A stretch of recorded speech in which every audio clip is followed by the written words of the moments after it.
नमस्कार साथियों, कैसे हैं आप सभी लोग। I hope friends you are well and आज हम देखने वाले हैं बच्चों क्लास 10th का। ये होगा हमारा जो कि अभी आपने कल देखा होगा कि आवर इन्वायरमेंट जैसे चैप्टर जो भी सबसे इम्पोर्टेंट तो नहीं कह सकते, लेकिन हाँ आपको काफ़ी चीज़ें सीखने को जानने की इवन कुछ क्वेश्चंस आपको यहाँ पर देखने को मिल सकते हैं। जैसा कि आपने ओवरव्यूज के विषय में बहुत ही अच्छे स्तर पर मैंने आपको एक्सप्लेन किया है, सही बात है, क्या क्या पढ़ना है। So this chapter is not a very broad, this is a very short chapter. We can just done in a 2 or 3 lecture, that's all. आज हम समझने वाले हैं उसके इंट्रोडक्टरी पार्ट को, अर्थात हम कहेंगे, हम देखेंगे कि इकोसिस्टम क्या है। आखिर इकोसिस्टम सराउंड की बात करता है, जिसमें फिजिकल और बायोलॉजिकल दोनों कंपोनेंट आपको देखने को मिलेंगे। फिजिकल मतलब वो चीजें जो सॉयल हो, सन हो, वाटर हो, ये तमाम चीजें मिलेंगी, यानी जो निर्जीव में आती हैं। और वहीं बायोलॉजिकल जो इसका कंपोनेंट होगा उसमें हम लिविंग की बात करेंगे, यानी इसमें हम बायोटिक फैक्टर की बात करेंगे।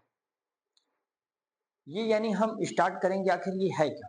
इकोसिस्टम एक प्रकार से समझ लीजिए कि जैसे एक सिस्टम होता है ना, जैसे फॉर एग्जाम्पल मैं अगर लेता हूं तो जिसे आप कहते हैं भाई नर्वस सिस्टम।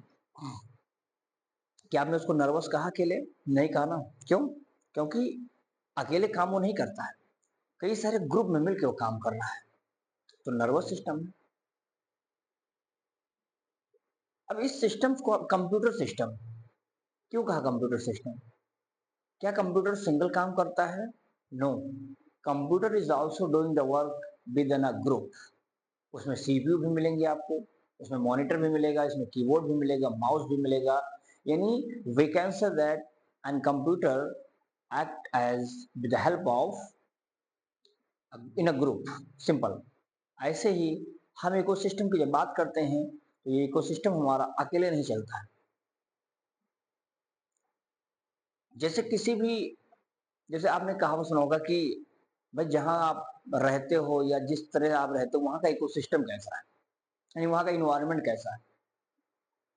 आप बहुत अच्छे हो, आप बहुत बेहतरीन हो, लेकिन दोस्तों अगर जहां पर आप रह रहे हो वहां का अगर एनवायरनमेंट ही ना सही हो तो आपको क्या लगता है, क्या आप वहां बेहतर तरीके से काम कर पाएंगे? नेवर। सपोज मान लेते हैं कि आप जिस स्थान पर रहते हैं, जिस स्थान पर अपनी प्रिपरेशन करते हैं, वहां पर जब आप पढ़ना स्टार्ट करते हैं, सेल्फ स्टडी शुरू करते हैं,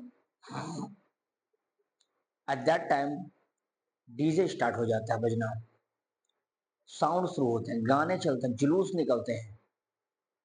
आप इमेजिन करिए, आप बहुत अच्छे स्टूडेंट हैं, बट आई डोंट थिंक कि आप वहां पर अपने आप को बेहतरीन तरीके से और बेहतर बनाने की कोशिश में जो जुटे हैं वो कभी संभव हो पाएगा, never possible.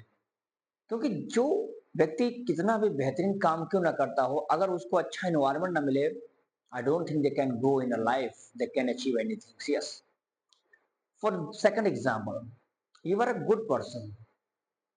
I believe that if you walking with 10 such a person who are very bad people, bad student, 10 नालायकों के साथ अगर एक लायक लड़का, एक अच्छा लड़का अगर टहलना घूमना शुरू कर दे, तो मैं गारंटी लेता हूं कि 10वें दिन बाद 11वें दिन पर सबसे बड़ा 11वां नालायक वही लड़का बन जाएगा जो सबसे अच्छा था। पता है क्यों? उसकी कंपनी उसको मिल चुकी है, द गॉट। अब वो कंपनी जो उसको दे रही है वो कंपनी 10 की कैसी है? बैड कंपनी है। तो जब बैड कंपनी एक अच्छे कंपनी के अंदर भीतर एक साथ इंट्रोड्यूस करवाएगा तो जाहिर सी बात है कि 11वां कंपनी वो पाकर वो भी अपनी कंपनी उन्हीं की तरह सेम कर लेगा। लेकिन अगर सोचिए 10 बहुत ही जीनियस स्टूडेंट है, 10 हो गए, देखिए 10 जीनियस विद्यार्थी, उनके साथ आप एक ऐसे बच्चे को ले आइए जो क्लास का सबसे नंबर 1 का गधा लड़का। आप देखेंगे 11वें दिन जो सबसे गधा लड़का था वह जीनियस नहीं, 11वां जीनियस वो बन जाएगा। अब क्यों? क्योंकि उसको कंपनी कैसा मिला, उसका जो इकोसिस्टम उसके अगल बगल की है वो सब कैसी है, उसको बेहतर बनाने की कोशिश में लगी हुई है। अर्थात हमें जिस तरह का हमारा वातावरण हमको मिलता है, जिस तरह हमारा इकोसिस्टम होता है, उसी भांति में हम लोग ढल जाते हैं। किसी भी ऑर्गेनिज्म में, किसी भी स्पीसीज में, किसी भी इंडिविजुअल में उसके एटमॉस्फेयर का, उसके वातावरण का, उसके इकोसिस्टम का बहुत बड़ा प्रभाव होता है, बहुत बड़ा अहम रोल होता है उसके सफल और असफल होने में दोनों। बात समझ में आई? तो इन्हीं सारी बातों को हम एजी टेंसले वगैरह की बात यहाँ नहीं रखेंगे, क्योंकि इतना ज्यादा डीप जाने की आवश्यकता नहीं है। बस हम इस शब्द को समझेंगे। पहले इकोसिस्टम क्या है? वो सराउंड है जिसमें वो इंटरेक्ट करता है फिजिकल और बायोलॉजिकल फैक्टर के साथ। ठीक है, यही सारी बातें हम डिस्कस करेंगे, तो नोट बनाते रहिएगा दोस्तों। देखिए सिंपली इसमें हम समझेंगे पहले क्या होगा। देखो इसमें आप बता दीजिए कि हमारा जो ये होगा इकोसिस्टम, बहुत देखिए कोई डीप पॉइंट में नहीं लिखूंगा, बस छोटा छोटा नॉर्मल पॉइंट समझाता रहूंगा, देखते रहेंगे आप लोग भी। देखो सबसे इंपॉर्टेंट तो दोस्तों हम बता देंगे कि ये क्या है, इट्स सराउंड है। क्या ये है? एक सराउंड होता है। अभी मैंने आपसे बताया था कि सराउंडेड होता है, दैट इज मतलब क्या है इसका, means means means physical and physical and क्या है उसका, बायोलॉजिकल वर्ड है, बायोलॉजिकल वर्ड, ठीक है ना।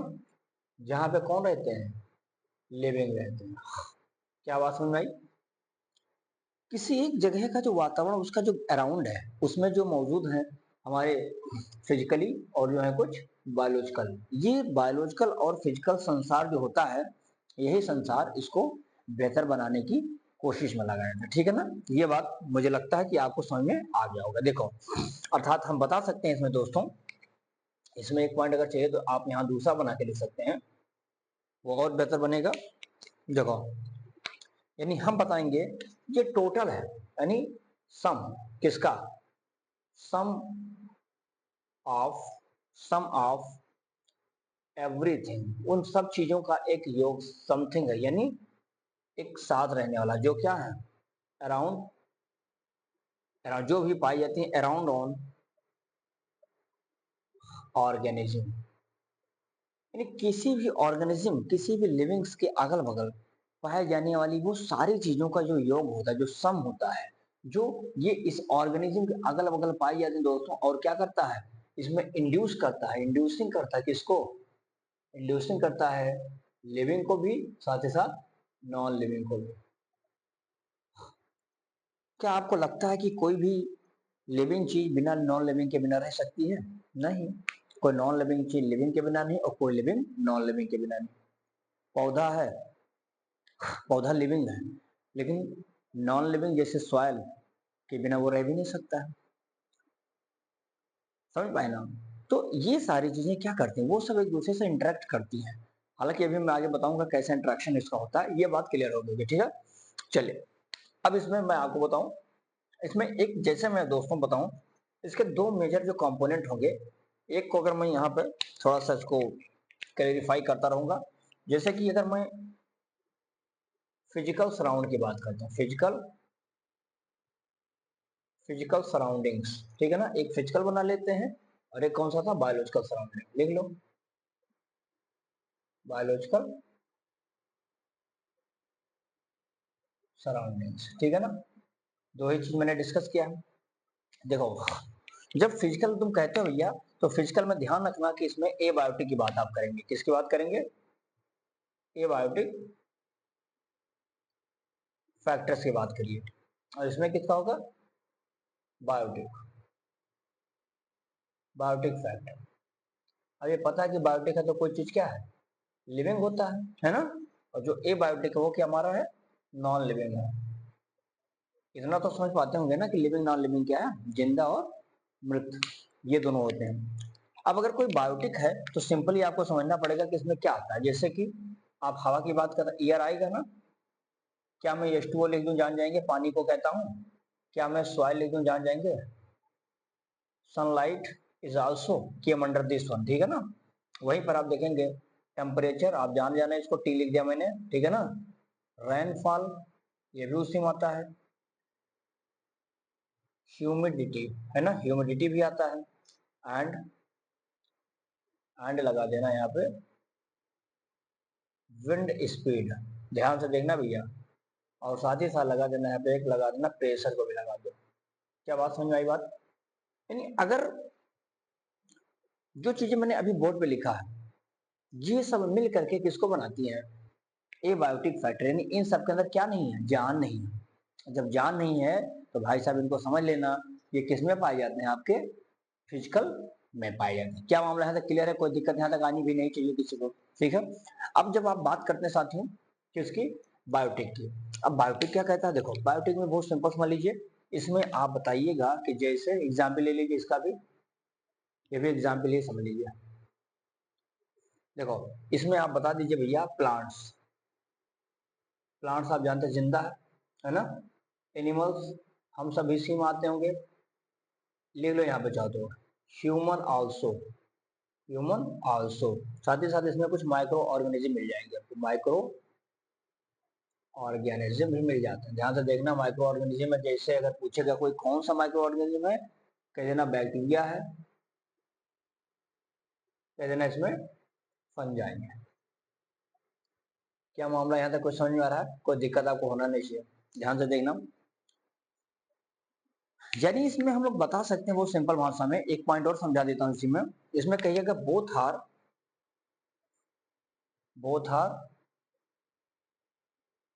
इंटरैक्ट, इंटरैक्ट किसके साथ? To each other. समझ लीजिए इतना, ठीक है ना। जैसे जैसे मैं कहूँ दोस्तों कि जितने भी लिविंग है, जितने भी लिविंग है, ठीक है ना, लिविंग लिविंग चाहते हैं कि मुझे क्या मिल जाए? ऑक्सीजन मिल जाए। तो किस पर डिपेंड करेंगे? प्लांट पर। प्लांट चाहता है कि मुझे किसी तरह से फर्टिलिटी मिल जाए और जिससे मैं ग्रोथ कर सकूं। तो ये फर्ट किस पर चला जाएगा? ये सॉइल पे जाएगा, ठीक है ना, सॉइल पे चला जाएगा। तो ये सारी चीजें दोस्तों एक दूसरे के साथ रिलेट करती हैं। एक दूसरे के बिना ये ध्यान रखना कि इन लोगों का किसी का भी काम चल भी नहीं सकता है, ये अपने दिमाग में डाल दो। जिससे कहावत है कि हमारा तुमसे काम नहीं लगेगा। अरे काहे नहीं लगेगा भैया? इफ यू आर लिविंग तो आप जान जाना कि तुम्हारा भी काम लग सकता है, उसका भी काम लग सकता है। इन इंटरेक्शन दोनों में हो सकता है। ऐसे ही यहाँ पर हम बायोटिक और एबायोटिक फैक्टर के अंतर्गत समझ रहे हैं। क्या अभी तक की गई बातें क्लियर है? यहाँ तक कोई दिक्कत आनी नहीं चाहिए, क्लियर है। चलिए अब मैं थोड़ा सा आपको बताता हूँ कोई वेस्ट के बारे में। देखो अब इसमें हम समझेंगे भाई साहब कि वेस्ट क्या है। अच्छा वेस्ट मतलब खाना वेस्ट नहीं कर रहे हैं हम, ध्यान देना। हाँ वेस्ट मटेरियल के बारे में बात करते हैं, वेस्ट मटेरियल्स। ध्यान देना बहुत ही इजी है, बहुत ही आसान भाषा में क्लियर करता हूँ। दो भाग में लेते हैं, एक लेते हैं बायोडिग्रेडेबल लेता हूँ मैं। चलो पहला ले लेता हूँ यहाँ पे नंबर 1 बायो डिग्रेडेबल, ठीक है ना, वेस्ट मटेरियल। ध्यान से देखना ये, ठीक है ना भाई साहब, पहला हो गया। और दूसरा ले लेना सेम है पर नॉन लगा देना यहाँ पे। क्या लगा देना यहाँ पे? Non biodegradable waste material. बहुत आसानी है, समझ लीजिए इसको। थोड़ा सा मैं इसमें लाइन बता देता हूँ। देखो भैया सिंपल जानो कि अगर, अच्छा देखो इसमें से लिख देता हूँ कैन ब्रोकन ब्रोकन डाउन किसमें? Into simple simple non poisonous है ना, simple and non poisonous substance. ये किसके द्वारा? सब्सटेंस में किसके? विद द हेल्प ऑफ, लिख लो, with the help of microorganism. ध्यान से देखना भैया। यानी हमने कहा भैया कि ये भाई साहब जितने भी हैं इनको आप आसानी से क्या कर सकते हैं? तोड़ सकते हो। वह जितना भी गंदगी, जितना कूड़ा करकट दिमाग में है तुम्हारे पास, जिसको तुम खेत में, खलिहान में, जमीन में कहीं फेंको, 10 दिन बाद, 4 दिन बाद, हफ्ते भर बाद वो आपको मिट्टी में चला हुआ मिले, सारी चीजें बायोडिग्रेडेबल के अंतर्गत आती हैं। शुद्ध भाषा में क्लियर बता रहा हूँ। लेकिन नान में देखो, ये टूटेगा, नो ब्रोकन, यहाँ लिख लो, कैन नॉट ब्रोकन, इसमें into simpler substance and non poisonous, यानी जो इसके सिंपलर सब्सटेंस होंगे इसमें नहीं टूटेगा, और जो इसके नॉन पॉइजनस है, पॉइजनस में, ठीक है ना, इसमें ये टूटेगा नहीं। चाहे जितना तुम केमिकल डालो, माइक्रो ऑर्गेनिज्म डालो, ये सब कुछ नहीं कर पाएंगे, धरे धरे रह जाएंगे। जैसे बहुत बड़ा मंत्री है, उसके सामने छोटा सा होम गार्ड खड़ा हो जाए, छोटा सा पुलिस खड़ा हो जाए, कोई फर्क नहीं पड़ता उसे ना। और वो काहे खड़ा ही होगा, उसको पता है कि भाई इसका थोड़ा जलवा कायम है, तो उसके सामने से हट ही जाना अच्छा है। थोड़ा ना ये डायलॉग मानना है कि जिसका जलवा कायम उसका नाम मुलायम है, तो वो सामने वाला है वही। लेकिन सामने उसका जो खड़ा हुआ है व्यक्ति छोटा सा, वो चुपचाप साइड हो जाएगा कि भाई साहब जाइए, आप ही का जलवा है, जाइए जाइए, छोड़ देगा। नो चेकिंग, नो पार्किंग, कुछ नहीं, उसके लिए सब फ्री। ये सिस्टम है। तो इसी इकोसिस्टम इसका भी एक अपना है। हर एक इंडिविजुअल, हर एक प्राणी का अपना एक पर्टिकुलर इकोसिस्टम होता है, उसी में अपने आप को सर्वाइव करता है, उसी के अकॉर्डिंग अपने आप को क्या करता है, ढाल लेता है। क्लियर बात है यहाँ तक? तो आई होप कि ये बात क्लियर हो गई। अब इसमें कुछ एग्जाम्पल या एक बात और समझ लो चलना था, ये दोस्तों रिसाइकल्ड होते हैं। क्या होते हैं ये? रिसाइकल्ड होते हैं, ठीक है ना। जिसको किसके द्वारा? ह्यूमन, ह्यूमन के द्वारा होते हैं। और ये एक प्रकार से जान लेना कि इनसे हम लोग यूजफुल प्रोडक्ट भी बना सकते हैं, यूजफुल प्रोडक्ट तैयार कर। लेकिन ये रिसाइकल होगा? नो, इनके रिसाइकल होने के चांसेस बिल्कुल नहीं है, ध्यान रखना ये बात। नॉन रिसाइकल होंगे ये यूजफुल प्रोडक्ट देता, क्या ये यूजफुल देगा? नहीं, ये अनचेंज्ड होगा, अनचेंज्ड इन केमिकली। चाहे जितना केमिकल पेमिकल डालो, कोई भी प्रॉब्लम उसको है नहीं, चेंज नहीं होगा। ये यूजफुल प्रोडक्ट भी दे रहा, साथ ही साथ ध्यान देना, ये हमारा दोस्तों प्रोड्यूस करेगा बहुत सारे ऐसे बायोडिग्रेडेबल प्रोडक्ट देगा, ठीक है। ये ध्यान देना। अब एग्जाम्पल ले देता हूँ, बस क्लियर हो जाएगा, दिमाग में आ जाएगा क्या कहना चाहते हैं ये। देखो कलर बदल के लिखता हूँ। जिससे आपने पेपर लिया होगा, पेपर को तुम जरा सड़ाओ गलाओ, फट जाएगा, ये उड़ जाएगा, कट फट जाएगा। जरा वहीं पे काऊ का डग ले लो, गोबर का ले लीजिए, गाय का गोबर है ना, तो गाय के गोबर को ले लीजिए, जमीन में फेंको, कुछ दिन बाद, कुछ घंटे बाद, कुछ महीने बाद वो सड़ के खत्म हो, मिट्टी में मिल जाएगा, तो ये भी समझ जाएगा। इसी में आपको पत्ती मिलेगी, लीव्स, है ना। आप देखेंगे क्लॉथ मिलेगा आपको, आप देख सकते हैं क्लॉथ के अलावा यहाँ पर वुड है ना। प्लांट्स के कुछ पार्ट होते हैं, इन सबको दोस्तों आप मिट्टी में फेंक करके तो देखो, जलवा क्या है इनका, खत्म हो जाएंगे ये सब, सड़ वड़ के पता नहीं कहाँ चले गए, पता नहीं पाओगे। तो ये प्रोसेस किसमें हो सकता है? बायोडिग्रेडेबल वेस्ट प्रोडक्ट में। तो ये बायोडिग्रेडेबल वेस्ट मटेरियल में क्लियर है। अब देखते हैं नॉन वाले में क्या है, जो सड़े गले नहीं, वो इसमें कौन कौन आ सकते हैं। बहुत सिंपल है, देखो इसका भी मैं यहाँ एग्जाम्पल दे देता हूँ, ध्यान से देखना। सबसे पहले तो आपके दिमाग में आ जाएगा पॉलीथीन ही आ जाएगा आपका, जो सबसे पुराना दोस्त है आपका, पॉलीथीन, ठीक है ना। प्लास्टिक बैग आपने देखा होगा, कभी सड़ता है? कभी नहीं। प्लास्टिक बैग भी मिल जाएगा आपको। इसी में कुछ मेटल भी मिल जाते हैं, मेटल में जैसे आप एल्युमिनियम ले लीजिए, सिलिकॉन ले लीजिए, ये सब मिलते हैं। इसी में कुछ केमिकल मिलते हैं, जैसे डीडीटी, डीडीटी ले लीजिए, जैसे इसमें सिंथेटिक फाइबर ले लीजिए। अब देखिए, क्या तुम प्लास्टिक को या प्लास्टिक का कोई भी बोतल हो, इसको एक बार जरा, मान लो प्लास्टिक में कोई सामान, तेल लाते हो आप, आपने यूज कर लिया, जमीन में फेंक दीजिए, मिट्टी में डाल दीजिए, उसी पर घर बनवा दीजिए,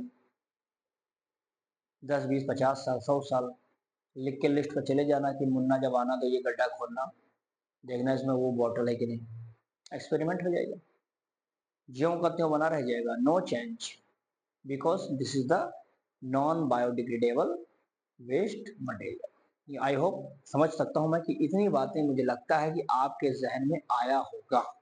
क्लियर बात यहाँ तक? अगर ये बात समझ में आई है तो इसका स्क्रीनशॉट लीजिए, फिर एक लेक्चर और इसमें मतलब एक अगला देखते हैं, ठीक है ना। चलिए इसका स्क्रीनशॉट लीजिए, फिर अगला बता रहा हूँ।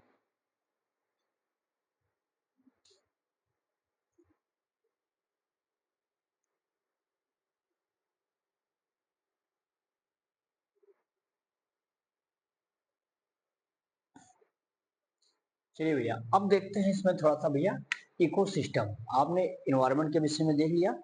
अब इन्वायरमेंट के अलावा हम बात करेंगे इकोसिस्टम कैसा हो, तो बहुत सिंपल है। एक प्रकार से ये जियोग्राफिकल एरिया है लिविंग और नॉन लिविंग का, जहां तक लिविंग है सबका, जो इंटरेक्ट करते हैं इन्वायरमेंट के साथ, ठीक है ना। तो सिंपल समझ लेंगे इसमें, हम इसमें बता सकते हैं दोस्तों कि ये जियोग्राफिकल एरिया है लिविंग ऑर्गेनिज्म का। क्या ये जियोग्राफिकल एरिया है, किसका होता है? ऑफ लिविंग ऑर्गेनिज्म के साथ, ठीक है ना, ये ध्यान रखना। और ये दोस्तों क्या करते हैं, एक प्रकार से इंटरेक्ट करते हैं। क्या करते हैं ये? इंटरेक्ट करते हैं किसके साथ? इन्वायरमेंट के साथ। इसी को हम बोलते हैं इकोसिस्टम। जैसे मान लो कि बगीचा है, तो बगीचा में क्या है, लिविंग होंगे, जो भी होंगे, प्लांट है, एक उसका छोटा सा जियोग्राफिकल एरिया है, भौतिक एरिया है। उसी एरिया में वो रह रहा बेचारा पूरा पौधा, साथ ही साथ उस इकोसिस्टम के अंतर्गत वो अपने आप को रिलेट करता होगा ना, मतलब एक दूसरे के साथ इंटरेक्ट करता होगा। अब वहां पे जहाँ पौधा लगा उस जमीन में कुछ माइक्रोब्स भी होंगे, खाद भी होगा, पानी भी होगा, मिट्टी भी होगा, ह्यूमस भी होगा, ये सब आपस में रिलेट करते होंगे, जिससे उन दोनों की ग्रोथ अच्छे से डेवलप हो सके और इकोलॉजिकल बैलेंस करने में भी काफी मदद करते हैं। ये बात समझ में आ गई? सिंपल आप समझ लीजिए, यानी एक अदर वर्ड में अगर मैं एक बात कहूँ, देखो एक सिंपल वर्ड में अगर ये बात मैं कहता हूँ दोस्तों, तो सीधा कहिए कि ये एक स्ट्रक्चरल एंड एक फंक्शनल यूनिट होता है। फंक्शनल यूनिट है किसका? बायोस्फीयर का। बहुत सिंपल बात मैं बता रहा हूँ, बायोस्फीयर का एक यूनिट होता है ना, जिसमें कंसिस्ट होता है, इसमें क्या क्या कंसिस्ट होता है, इसी में कंसिस्ट होता है biotic plus abiotic factors. Clear है बात यहाँ तक? वही चीजें मैंने कही है, सेम चीजें मैंने कही है, बस अगर थोड़ा सा मैंने अपने लैंग्वेज को चेंज कर दिया है कि एक जैसे आपने पढ़ा होगा कि नेफ्रॉन क्या है ना, तो nephron is a structural and functional unit of kidney. यानी पूरी किडनी को अगर आप समझना चाहते हैं तो नेफ्रॉन समझ लीजिए। आपने समझ लिया न्यूरॉन क्या है, तो ये भी एक स्ट्रक्चरल फंक्शनल यूनिट है किसकी? न्यूरॉन, नर्वस सिस्टम का। Cell, structural and the functional unit of the life. जिंदगी को समझना दोस्तों, सेल के विषय में जान लीजिए क्या है पहले। ऐसे ही बायोस्फीयर, पूरा बायोस्फीयर समझना है तो आपको जानना आवश्यक है कि भाई साहब हमारे इकोसिस्टम क्या है, क्योंकि जब तक इकोसिस्टम के विषय में आपके दिमाग में, आपके जहन में नहीं आएगा, जब तक आप इस चीज को अच्छे से नहीं कर पाएंगे। बात सही है? अब इंटरेक्शन मतलब देखो, इंटरेक्शन का मतलब क्या होता है, यानी कि बैलेंस करते हैं, है ना। मैंने लिखा गया देखो, इंटरेक्ट करना, यानी इंटरेक्ट का सिंपल मैं यहाँ लाइन ऊपर लिख देता हूँ, देख लेना। यानी ये करता है बैलेंस करते हैं, यानी ये क्या करते होंगे?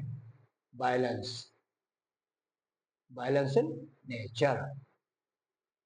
अभी मैं समझाऊंगा, जब फूड चेन पढ़ाऊंगा, फूड वे पढ़ाऊंगा, वहां पे इनका इंटरेक्शन का क्या वजूद होता है, वहां पर और क्लियरिटी में इसको समझाने की कोशिश करूंगा, ठीक है ना।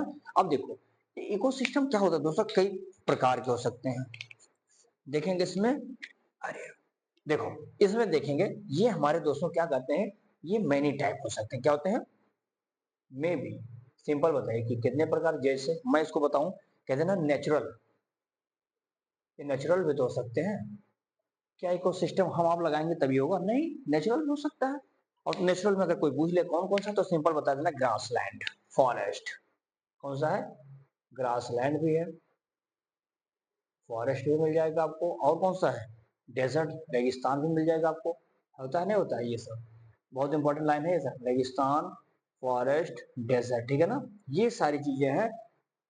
माउंटेन भी इसी में मिल जाएगा आपको भैया, और आपको लेक, झील, लेक मिल सकता है, मिल सकता है, ये भी मिल जाएगा आपको।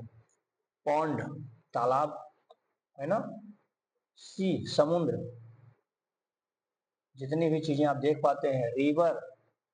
हम दोस्तों इसको खुद से जा करके रिवर कहीं बैठाते थोड़ा ना कि बहुत बड़ा रिवर हमारा बना, हमने बनाया, नहीं, ये नेचर है। नेचर के द्वारा जो सेटअप होते हैं, that is called the natural ecosystem. अब मैं थोड़ा थोड़ा इसको समझाने की कोशिश करता हूँ भाई, ये नेचुरल हो गया, ठीक है। अब इसी में देखेंगे आपको तो कुछ मैन मेड मिलेगा, जो इंसानों ने बनाया होगा। मैन मेड तो हम आप क्या बना सकते हैं, एक तो क्रॉप का एक लैंड बना सकते हैं, यानी खुद से एक खेत कर लें, खेती करेंगे, यानी आपने अपना एक पार्क बना दे सकते हैं आप, आपने क्रॉप लैंड बना दिया, क्रॉप लैंड बना दिया, आपने एक्वेरियम तैयार कर दिया मछली के लिए घर में, एक्वेरियम तैयार कर दिया, ठीक है ना। ये चीजें जो आप बनाते हैं, अच्छा देखो, मछली तालाब में रहती है तो पानी बदलना नहीं पड़ता है, समझ पाते हैं ना। लेकिन एक्वेरियम में साहब हम बनाते हैं, जब सिस्टमेटिक तरीके से मछली उछली पालते हैं बड़े बड़े ऑफिस में, तो सर पानी को बार बार हमको 2 दिन में चेंज करना पड़ता है। कोई बताओ है? हाँ भाई तुम बताओ। Yes, no idea. I think this question you have to know that. हाँ, no no no, it's very easy question. बचपन में आपने सीखा होगा इसको, 6-7 में बता दिया जाता है ये, है ना। चलिए ठीक है, मैं बताता हूँ। देखिए, अगर आपसे पूछे कि भैया तालाबों में सर मछलियां पाई जाती हैं लेकिन हम पानी नहीं चेंज करते, but in the case of the aquarium it can be change, so what is the reason? Reason is that तालाबों में आपको उस मछली द्वारा निकलने वाले वेस्ट को खाने वाले डिकम्पोजर मौजूद है, पानी में थोड़े ना आपके एक्वेरियम में है। तो गंदगी कौन खाएगा? उस गंदगी को साफ करने के लिए हम लोग चेंज करते हैं, ना कि तालाबों में, क्योंकि वो गंदा होगा तो डिकम्पोजर को साम फाम राम राम उसको नाश्ता कर लेंगे। क्लियर है बात यहाँ तक? ये बातें अपने जहन में डाल लेना। अब मैं इसको ज्यादा इसको लिखा नहीं रहा हूँ भैया, ये ध्यान देना, इसको इसलिए मैंने इसी फॉर्म में इसको क्लियर कर दिया, ठीक है। अब आगे देखो इसमें क्या कहना चाहते हैं भैया। अब मैं इसमें आगे बताऊं, इसके मैंने लिखा है कि 2 फैक्टर है इसमें, देखो, बायोटिक, ए बायोटिक, जिसमें से दोस्तों मैंने ए बायोटिक वाला आपको क्लियर कर दिया, उसमें बताने की जरूरत नहीं है। ए बायोटिक, अच्छा चलो, अगर थोड़ा सा मैं एग्जाम्पल लिख देता हूँ, एक बार फिर से लिख देता हूँ, देखो इसमें बता देना ए बायोटिक फैक्टर में आता है कौन कौन। सिंपल लिख लो, रट जाएगा आपका भी, क्या दिक्कत है ना, रटने में क्या जाता है, देखो सीधा बताओ।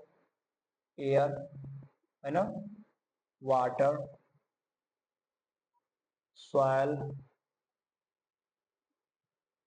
सनलाइट होता है ये। फिर आप देख सकते हैं इसी में रेनफॉल, ह्यूमिडिटी, ह्यूमिडिटी, ठीक है ना, विंड है इसी में। ये तमाम चीजें ईटीसी लगा दो, बहुत है लिखने को, भर जाएगा पूरा बोर्ड, खत्म हो जाएगा, दीवार पे चले जाएगी, वो क्या हो सकता है, जितनी आवश्यकता वो जाए। अब मेन जो मैं आता हूँ, जिसका खेल बनेगा यहाँ पे, ए बायोटिक का। ए बायोटिक फैक्टर बहुत सिंपल है भैया, और अपने आप में अगर नहीं समझ पाए तो हार्ड भी है, समझ गया तो क्लियर है मामला। बहुत गिर रहा है भाई मार्कर, क्या बात है? देखो, ये देखना थोड़ा ना, बायोटिक सिंपल जानो कि इसमें आते हैं कौन कौन, लिविंग, लिविंग की बात मैं करूंगा, प्लांट्स एनिमल ये सब बता चुका हूँ, बताने को ये 3 ग्रुप में डिवाइड होते हैं, कितने में ये 3 ग्रुप्स में इसको हमने डिवाइड कर दिया। अब प्रश्न आता है साहब, ये 3 ग्रुप जो बार बार आप कह रहे हैं है क्या?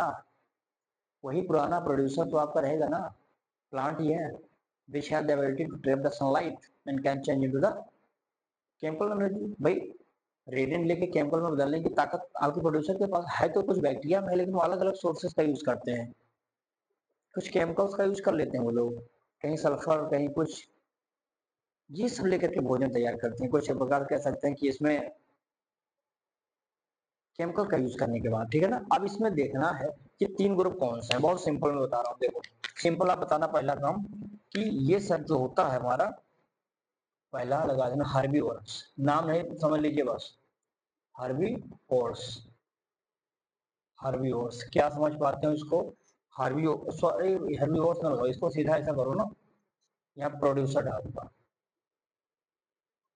प्रोड्यूसर, प्रोड्यूसर में कौन आता है भाई साहब, ऑटोट्रॉफ, क्या चाहिए, ऑटोट्रॉफ इसको कहते हैं, ध्यान से देखना, जिसमें आपको मिल जाएंगे कौन कौन से, एक तो मिल जाएगा सबसे इंपॉर्टेंट आपका प्लांट ही है, देखो एक तो आपके साथ मिलेगा कौन भैया, प्लांट्स मिलते हैं, और साथ ही साथ आपको मिल जाएंगे इसमें कुछ स्पेशल काइंड के बैक्टीरिया होंगे, जो कुछ केमिकल्स का यूज करके भोजन अपना तैयार कर लेते हैं, समझ में आई बात। चलिए पहला प्रोड्यूसर हो गया। दूसरे में देखेंगे, दूसरा क्या कहता है भाई साहब, बहुत इंपॉर्टेंट है, पॉइंट नंबर बी, वही जो इसको कंज्यूम करता खाता होगा, कंज्यूमर्स, क्या नाम है इनका, कंज्यूमर्स, नाम से क्लियर है भैया, हेट्रोट्रॉफ है भाई लोग, क्या है ये, हेट्रोट्रॉफ, भाई दूसरे पर डिपेंड है तो जाहिर सी बात है कि हेटेरोट्रॉफ्स होंगे ये, हेटेरोट्रॉफ्स। समझना इस बात को, डिपेंड होते हैं किस पे, डिपेंड होते हैं प्लांट पर। मैं बहुत ज़्यादा एलोबोरेट नहीं करना चाहता हूँ, मैं बस चीज़ों को आपको समझाना चाहता हूँ, समझ लीजिए सारी बातें कहना क्या चाहता है। कंज्यूमर के साथ साथ अब आगे बढ़ेंगे इसमें। अब कंज्यूमर जो आगे भाई, अब कंज्यूमर को मैं सोचता हूँ कि मैं इसको और डिवाइड करूँ भाई। तुम किसी के ऊपर जाके खाना के लिए बैठे हो मुंह बना के छछूंदर की तरह, काश मुझे भोजन मिल जाए, काश मुझे भोजन मिल जाए। तो कैसे जा रहे हो, भोजन ही मांगना तो थोड़ा दबंगई से जाओ। तो तीन प्रकार का भोजन मांगो, एक दबंगई से जाओगे, एक चोरी से जाओगे, एक उसके ऊपर रहकर खाना मांगोगे। कैसे मांगोगे, यही तरीका मांगने का भोजन तीन टाइम में बांट देता है इनको। कहता है इनको कि तुम बेटा तीन भाग में बढ़ जाओ। यानी कितने डिवाइड में इनको कर दिया मैंने, तीन टाइम में, या कई सारे क्लासिफिकेट मैंने कर दिया। जैसे पहला मैंने कह दिया भाई साहब तुम हार्बी ओरस, मैंने कह दिया तुम क्या हो, हार्बी ओरस की तरह भोजन मांगो जाके, पता है तुम्हें खाना अच्छे से मिल जाए। आप जानते हैं herbivorous is that animal which are completely depend on the plants. Plants के अलावा बेचारे कुछ नहीं खाते हैं, जैसे रैबिट वगैरह। जैसे कौन है इसमें, रैबिट, ध्यान देना, रैबिट। जैसे कैटल जानवर, कैटल मिलेगा आपको। जैसे इसमें मिल जाएगा आपको माउस, जैसे मिलेगा इसमें आपको गोट। अब बताओ ये बेचारे किसी जानवर को खाते हैं नहीं, ये तो नॉर्मल है यार, खा लेते हैं, खा यही दूब घास, उसी से जीवन काटेंगे। हार्बी के बाद आता है सबसे इंपॉर्टेंट हमारा जो हो जाता है 2 नंबर, देखो सेकंड आ जाएगा आपका भैया, क्या आ जाएगा आपका, हार्बी के बाद कॉर्नी ओरस। नाम ही से क्लियर है, देखो कॉर्नी मतलब होगा मीट, मांस खाने वाले। देखो इसमें आ जाते हैं जो मांस खाते हैं, सिंपल जानो, those animal which can eat the food in the form of the flash. देखो जैसे, जैसे सिंपल जानो इसमें आते हैं आपके पिकॉक। कौन आते हैं इसमें भाई साहब, पिकॉक, है ना।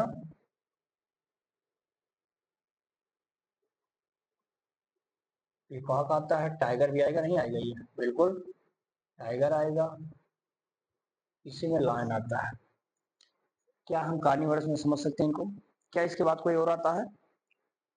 हाँ अब ये ग्रुप जो दोनों को खाएगा जिसका नाम है ओमनी ओरस। क्या नाम है इनका, ओमनी ओरस। अब प्रश्न इनके बारे में भी आ गया, यानी हम बता देंगे जो दोनों खाते हैं, और क्या खाते हैं ये, जो दोनों खाते हैं। ईट बोथ, ईट बोथ यानी जानवर भी खा सकते हैं और दाल चावल बढ़िया आराम से भी खा सकते हैं। वो कौन है, प्लांट भी खा सकते हैं, कौन है वो, एग्जाम्पल में ही ले लो। सबसे इंपॉर्टेंट तो आपका भैया पुराना वाला दोस्त है जिसका नाम था भैया कॉकरोच। क्या नाम है उसका, कॉकरोच है, ह्यूमन है ना। भालू आप जानते हैं, बियर। क्या आप क्रो को ले लीजिए, हाँ, कैट मिलता है, बिल्ली, डॉग, हाँ, इट इज। देखो एक एक पॉइंट भैया समझो, मैं चाहता हूँ कि यहाँ पर बताए गए एक एक चीजों को समझ लीजिए, कोई तकलीफ कोई दिक्कत होनी नहीं चाहिए। ये बात होगी ओमनीवर्स। अब यहाँ पर हम थोड़ा सा बढ़ेंगे भाई, अब हम थोड़ा सा बढ़ेंगे और इसमें देखेंगे कि आखिर हमने समझ लिया बायोटेक, ये बायोटेक हमने समझ लिया कि ये सारी बातें तो ठीक हैं। अब हम थोड़ा देखेंगे इसमें, कार्निवोरस कंज्यूमर हो ही गया था, प्रोड्यूसर, कंज्यूमर, एक और ले लो, एक क्या एक दो और बचा जो भी देख लो। पैरासिटिज्म आप जानते हो क्या होता है ये, पैरासाइट्स। क्या समझ पाते हैं पैरासाइट्स, यानी कि किसी दूसरे ऑर्गेनिज्म पर बैठ जाना मुंह बना के, मुंह फुला के, किस लिए, फॉर द भोजन। भोजन नहीं है, जाओ किसी पे बैठ जाओ, खाना खाओ आराम से, तरह तरह लो, नाश्ता चलो। तो दिस इज द पैरासिटिज्म, कहते हैं ना बोन की तरह चिपके हो तुम, पैरासाइट ना बनो किसी के ऊपर। तुम्हारा काम नहीं हो रहा है, तुम जाके दूसरे बच्चे के ऊपर डिपेंड हो, यार काश मेरा फिगर बना लेता, हार्ड वाला फिगर बना ले, तुम मजा आ जाए। तो तुम पैरासाइट नहीं बनना है। पैरासाइट मतलब किसी के ऊपर डिपेंड हो जाना। कोई टिफिन ला रहा है बच्चा, तुम टिफिन नहीं ला रहे हो, तुम तरह तरह इंतजार कर दो, काश वो भी लाए तब खाऊं। जिस दिन वो नहीं आता उस दिन भूखे मरे रहते हो, हालांकि तलाशते हो दूसरा टिफिन, लेकिन डिपेंड उसी पर रहते हो फाइनली, एक प्रकार से देखा जाए तो कंटिन्यूअसली। समझ में बात है। तो पैरासाइट मींस क्या होता है, those animal which are depend, completely depend on other animal. Simple लिख लो यहाँ पे, क्या होते हैं ये, या कह दीजिए कि it lives on other organism के लिए फॉर गेट एनर्जी। ये तो होता है। जैसे एग्जाम्पल ले लेना, यहाँ पे मैं बता दूं, प्लाज्मोडियम। हालांकि इसमें जानवरों में प्लाज्मोडियम भी है, बहुत सारे हैं। उसमें अमरवेल भी होता है, कस्क्यूटा रिफ्लेक्सा एक होता है जो जाके बैर के पेड़ पर लग जाता है, वहां से भी भोजन लेता है। तो ये तमाम चीजें जो होती हैं पैरासाइट होती है, ठीक है ना। चलिए अब आगे आते हैं। पैरासाइट के अलावा हम देखते हैं भैया, एक इसमें लास्ट समझ लेंगे, डीकम्पोजर आता है। डीकम्पोजर जो भी मैंने आपसे बताया था, डीकम्पोजर, ठीक है ना। ये बहुत इंपॉर्टेंट है भाई। इसके बिना तो जान लो कोई भी इकोसिस्टम अपने आप को ये नहीं कह सकता कि सब मैं इकोसिस्टम हूँ, मैं कंप्लीट हूँ, नहीं होगा। हर इकोसिस्टम में कुछ ना कुछ चलता है, कुछ मरते कुछ बचते, यही चलते हैं। तो इकोसिस्टम में अगर ये नहीं है तो जानो कि पूरा इकोसिस्टम हमारा सफल नहीं हुआ है, कुछ ना कुछ कमियां हैं, कंप्लीट नहीं माना जाता है, इनकम्प्लीट माना जाता है without the decomposer. So now the decomposer क्या कहता है भाई, देखो डिकम्पोजर कहता है कि इट फीड करते हैं। ये कहां पर फीड करते हैं? फीड ऑन डेड ऑर्गेनिज्म, किसी मरे हुए जानवरों पे अपना भोजन करते हैं, डेड ऑर्गेनिज्म करते हैं। और साथ ही साथ आप देखेंगे यहाँ जो, या फिर ऑर्गेनिक वेस्ट से अपना खाना लेते हैं। जैसा अगर एग्जाम्पल में कोई पूछे क्या हो सकते हैं, कहना भैया आपका सबसे पुराना दोस्त बैक्टीरिया, इसका जीवन तो इसी पे चलता है। आपका दोस्त फंजाई, ये क्या करेगा, ये भी इसी पे खाएगा। ये क्या काम करते हैं तो देखो, ये कुछ करते नहीं, ब्रेक डाउन करते हैं। ये ब्रेक डाउन करते हैं, ब्रेक डाउन किसको? Complex complex organic organic into किस में चेंज करेगा? ये सिंपल ऑर्गेनिक सब्सटेंस।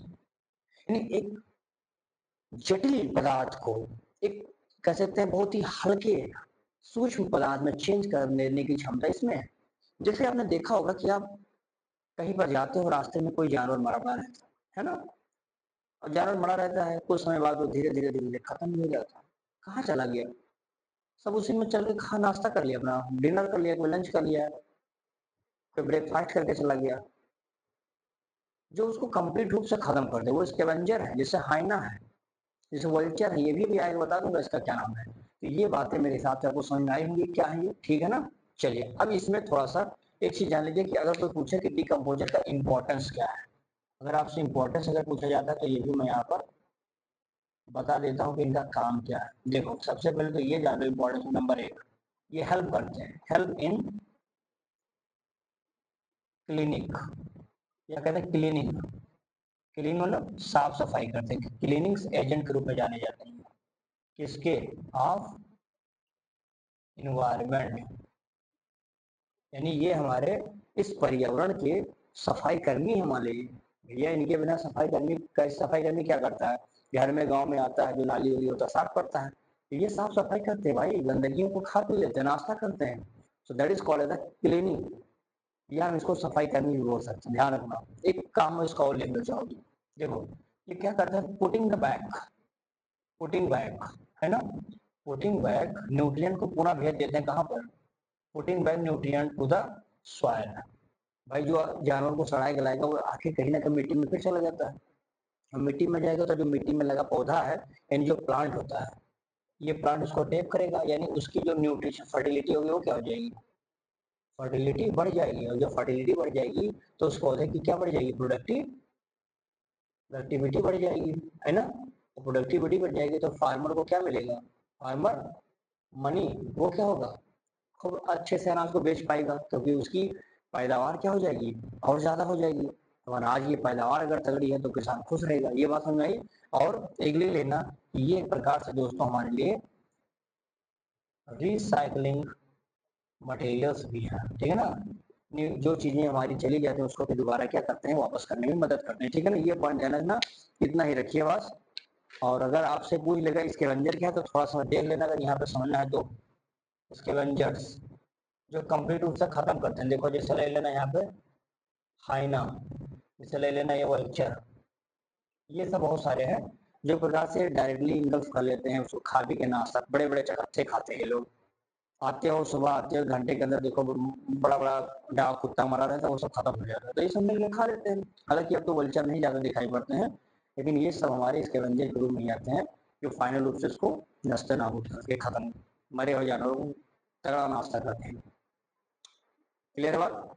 तो चलिए दोस्तों, उम्मीद करता हूँ कि आज का ये लेक्चर हमारा समझ में आया होगा। बहुत छोटा एक लेक्चर है, एक और बचेगा, फूड चेन फूडवेयर देख लेंगे, ट्रैफिक लेवल क्या होता है, 10% लेन डिमांड का नियम क्या होता है, फिर इसी में हम देख लेते हैं कुछ इसमें मिल जाएगा आपको, मैग्निफिकेशन वाला मिल जाएगा इसमें, और इसमें आपको मिल जाएगा ओजोन वाला मिल जाएगा। ये बहुत छोटे छोटे लेक्चर है, मुश्किल से अब इसके बाद एक लेक्चर और लगेगा, बस समाप्त कर देंगे इसको, ठीक है। तो चलिए दोस्तों, आज का लेक्चर यहीं पे रखते हैं। आशा करता हूँ कि आपको वीडियो अच्छा लगा होगा और आपको समझाने में थोड़ा बहुत मैं अगर सफल हो पाया हूँ तो इसके लिए निरंतरता मैं आपके साथ लगा रहूँगा, लगा ही रहूँगा, ताकि आप जब तक बेहतर तरीके की अपने लक्ष्य की तरफ प्राप्त न करने लक्ष्य को, जब तक तो मैं आपके साथ नहीं हूँ, भविष्य में भी आपके साथ रहता हूँ। और सबसे आप बस मेहनत करते रहिए, साथ देते रहिए। वीडियो अच्छा लगा होगा सब तो लाइक कमेंट शेयर जरूर करिए, और जो चैनल को सब्सक्राइब ना किए होंगे वो सब्सक्राइब कर लेंगे। बाकी मिलते हैं एक नए लेक्चर के साथ, एक नए जबरदस्त एनर्जेटिक लेक्चर के साथ। तब तक के लिए बहुत बहुत धन्यवाद।